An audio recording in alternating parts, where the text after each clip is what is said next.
Salve progressistas, eu sou o Clayson. Olha, hoje muita coisa aconteceu, nós tivemos o depoimento do Bolsonaro, que daqui a pouquinho vou abordar em um vídeo aqui do canal. Nós temos as questões agora do envolvimento da Michelle Bolsonaro diretamente com essa questão das joias, podendo inclusive ser presa. Daqui a pouquinho nós vamos falar sobre isso. Mas eu quero trazer hoje para você um vídeo que mostra um novo momento da Câmara. Nós estamos vendo que nós temos pelo menos 3 questões sendo levadas hoje na Câmara, que estão meio que bagunçando umas com as outras. A primeira é a CPMI dos golpistas. A segunda é uma CPI que eles querem fazer sobre especificamente o MST. E a terceira é o PL das fake news. São questões que estão sendo colocadas ali, umas questões pela oposição, outras questões pela situação.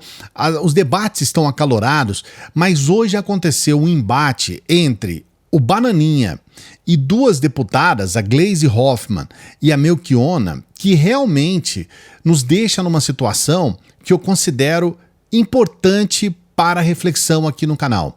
Essa reflexão, ela se dá principalmente nesse novo momento que nós estamos vendo ali.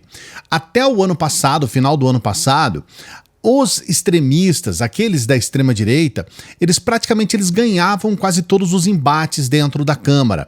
Eles tinham a voz, tinham a vez, tinham o respaldo, inclusive, de parte do Centrão, esse Centrão que a gente sabe como é que funciona, né? No caso do ano passado, pelo menos, era na base do orçamento secreto.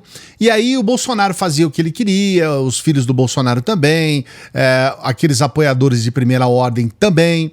E nós tivemos agora o início de 2023 com uma eleição que eu considero muito expressiva por parte dos extremistas. Eu não estou diminuindo isso. Nós temos no PL pelo menos 99 extremistas, não digo 99, né? Mas nós temos pelo menos 80 extremistas sendo eleitos ali pelo PL e extremistas da direita, que são notadamente bolsonaristas.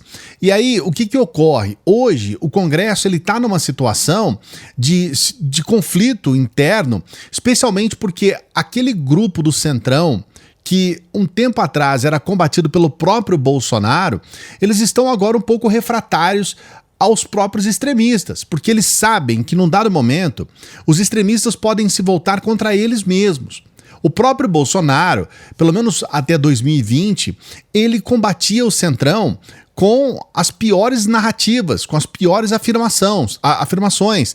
Ele dizia, por exemplo, que o Centrão ele só funcionava na base do toma lá, dá cá, então eu te dou alguma coisa, você me dá cargo e tudo mais. Ou seja, todo o Centrão, 100% do Centrão era corrupto. E isso é uma questão muito complicada e muito grave. E ele também demorou muito para fazer esse meio de campo com os deputados do chamado Centrão. A coisa só mudou quando ele começou a trazer para próximo de si alguns nomes que eram a base do Centrão, né? O próprio Ciro Nogueira é um desses nomes, que foi para a Casa Civil, e aí as articulações começaram a sair do núcleo dos militares para entrar um pouco mais no núcleo político. E aí nós tivemos, então, a inserção de partidos.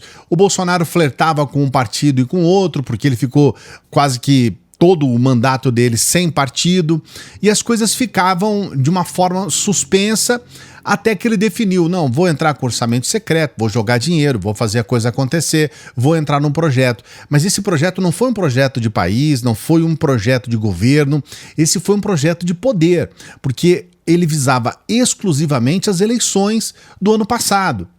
Agora nós temos uma nova configuração.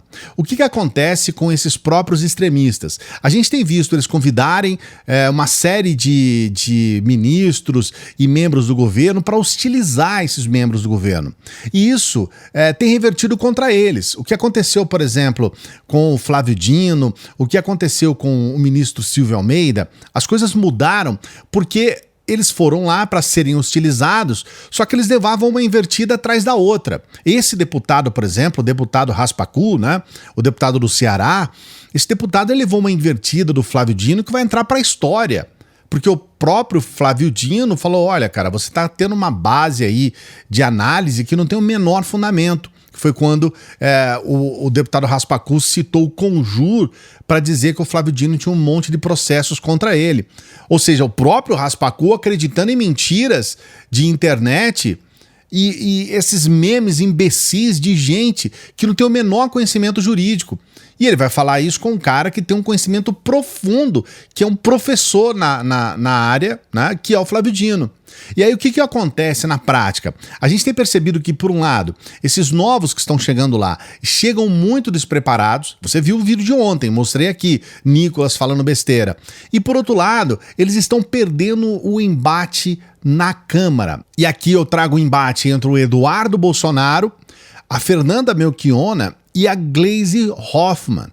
Um embate em que o Eduardo Bolsonaro tenta dar uma invertida, que diz, olha, mas o PSOL tinha o Adélio Bispo como seus filiados, dando a entender que foi a esquerda que tentou matar o Bolsonaro, que tentou dar a facada, quando na verdade o próprio Adélio Bispo já tinha se desfiliado do PSOL há muito tempo, não tinha absolutamente nenhuma ligação com o PSOL e absolutamente nada, nenhum elemento, nada, não tem nenhuma prova, nada concreto que ligue o PSOL no caso especificamente ao assassinato do Bolsonaro e indiretamente ou diretamente ao próprio Adélio Bispo. Não tem a ligação, entende?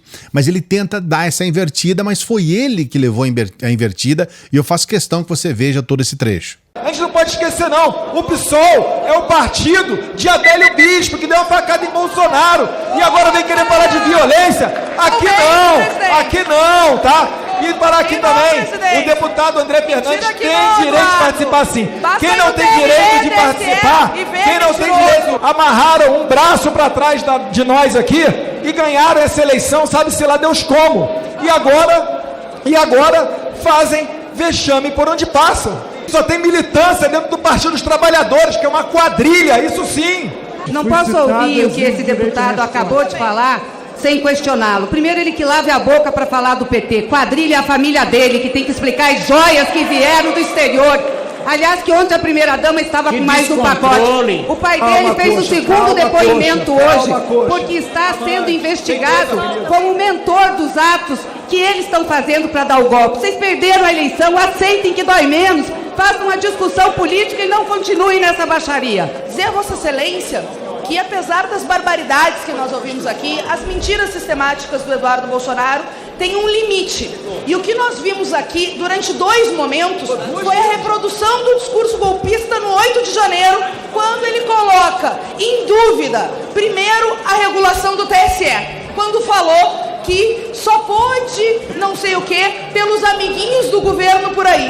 E segundo, que não sabe como o Lula venceu as eleições. Ele falou, sabe lá Deus como isso aconteceu. Eu vou dizer pra ti como aconteceu, com o voto de 60 milhões de brasileiros que derrotaram teu pai no primeiro, no segundo turno e derrotaram a aventura golpista que vocês tentaram fazer no Brasil. Tentaram fazer no Brasil de forma permanente, fazendo discurso para embaixador, colocando em risco a urna eletrônica, quer dizer, colocando em dúvida a urna eletrônica. Tentaram fazer sistematicamente com as passeatas golpistas que teu pai promovia quando o povo brasileiro morria de Covid. Tentaram fazer sistematicamente quando tu viajava para o exterior para articular com a extrema-direita mundial o gabinete do ódio, que vai ser debelado com o PL das fake news e com a cadeia para aqueles que financiaram o discurso de ódio e de mentira que chegou no 8 de janeiro. Mas independente do debate que é importante fazer, da incompetência do teu pai, que perdeu, artigo 14, que perdeu os programas de TV e perdeu nas urnas. Isso não é questão de ordem. O Congresso Nacional não pode aceitar, é questão de ordem. É desrespeitar a Constituição Federal, conforme o artigo 14 que eu anunciei aqui. O senhor ouviu o discurso de forma sistemática. Quando o Congresso Nacional aceita como normal discurso de golpista, segue dando corda. Isso não é questão de ordem, presidente. Atacando as liberdades Isso democráticas. não é questão de ordem. Quero pedir a Vossa Excelência, presidente, que peça ou retratação, ou que tire das notas taquigráficas o discurso golpista do Eduardo Bolsonaro. O povo brasileiro derrotou o governo deles nas urnas e vai derrotar nas ruas e na CPMI. Esse teu desespero todo, Eduardo Bolsonaro, é porque tu sabe que a CPMI vai chegar no teu pai e nos teus irmãos.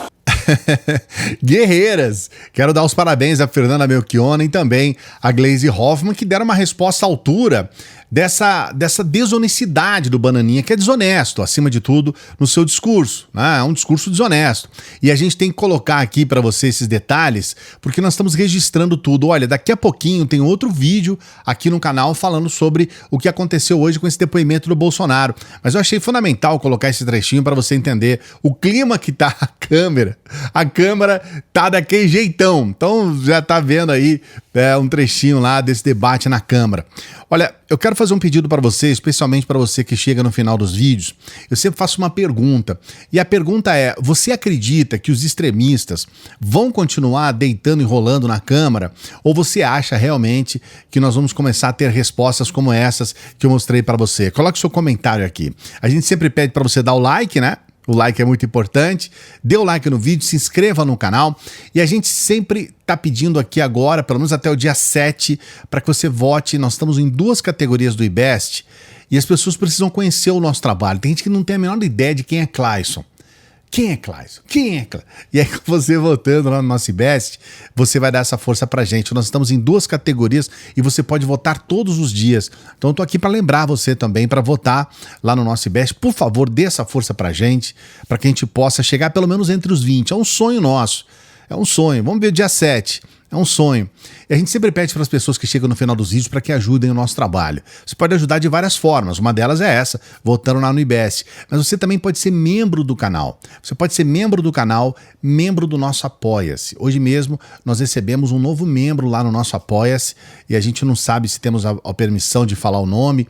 Então a gente não coloca o nome aqui para não expor as pessoas. Mas quero dar as boas-vindas a você que chegou hoje lá como membro, novo membro aqui do nosso Apoia-se. E você também pode nos ajudar com qualquer valor pelo Pix, qualquer valor, mas é sempre falando e deixando claro, é só se você puder, e claro, se você quiser, porque tudo que a gente faz aqui é para os brasileiros e é de graça, então dê essa força pra gente, por favor, e daqui a pouquinho, mas daqui a pouquinho mesmo a gente tá de volta.